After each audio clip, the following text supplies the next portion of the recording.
আসসালামু আলাইকুম রহমতুল্লাহ। ইন্নাল হামদুলিল্লাহ নাহমাদুহু ওয়া নুসাল্লি আলা রাসূলিল কারীম, আম্মা বা'দ।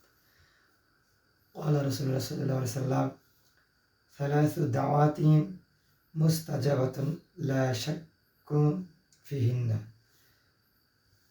আল্লাহ নবী সাল্লাল্লাহু আলাইহি ওয়াসাল্লাম বলেছেন, তিন প্রকার ব্যক্তির দোয়া রয়েছে যেগুলো মুস্তাজাবাত, অর্থাৎ অবশ্যই কবুল হয়ে থাকে আল্লাহ তাআলার কাছে। লা শাক্কা ফিহিন্না, সেগুলো এতে কোনো রকম সন্দেহ নেই, অর্থাৎ শতভাগ কবুল হবে। তারপরে এক প্রকার ব্যক্তি হলো আল মুজলিম, অর্থাৎ মজলুম ব্যক্তির দোয়া।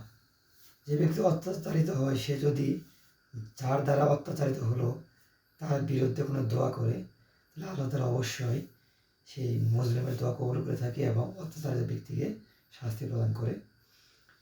তারপরে দোয়া হলো আল মুসাফির, অর্থাৎ মুসাফির ব্যক্তির দোয়া। যেহেতু মুসাফির ব্যক্তি নিজেও কিন্তু এক প্রকার মজলুম ব্যক্তি অন্তর্ভুক্ত। কীভাবে? কারণ যে ব্যক্তি মুসাফির, সে তো অনেক দূরে সফর করতে যায়, যার কারণে তার থাকার কষ্ট, তার খাওয়ার কষ্ট, তার চলাফেরার কষ্ট, অর্থাৎ সে প্রকৃতগতভাবে কিছুটা কষ্টে থাকে। যাই হোক, এই ব্যক্তির দোয়া আল্লাহ তাআলা কবুল করে থাকে। আর আরেক প্রকার হলো আল ওয়ালিদি আলা ওয়ালিদিহি, অর্থাৎ পিতামাতার দোয়া।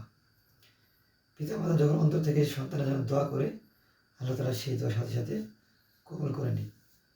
তাহলে আমাদের উচিত এই সকল ব্যক্তিদের কাছ থেকে দোয়া চাওয়া, এবং যে মজলুম তার প্রতি কোনো জুলুম অত্যাচার না করা, আর যে মুসাফির তাকে যতটুকু সম্ভব আমাদের সাহায্য করা এবং তার কাছ থেকে দোয়া চাওয়া, এবং সর্বোপরি প্রত্যেকের যারা পিতামাতা রয়েছে তাদের সাথে সদ্ব্যবহার করা, তাদের সাথে ভালো আচরণ করে তাদের দোয়া আশীর্বাদের ভাগীদার হওয়া, এবং যাদের পিতামাতা বেঁচে নেই তাদের জন্য সন্তান স্বরূপ ভালোভাবে দোয়া করা।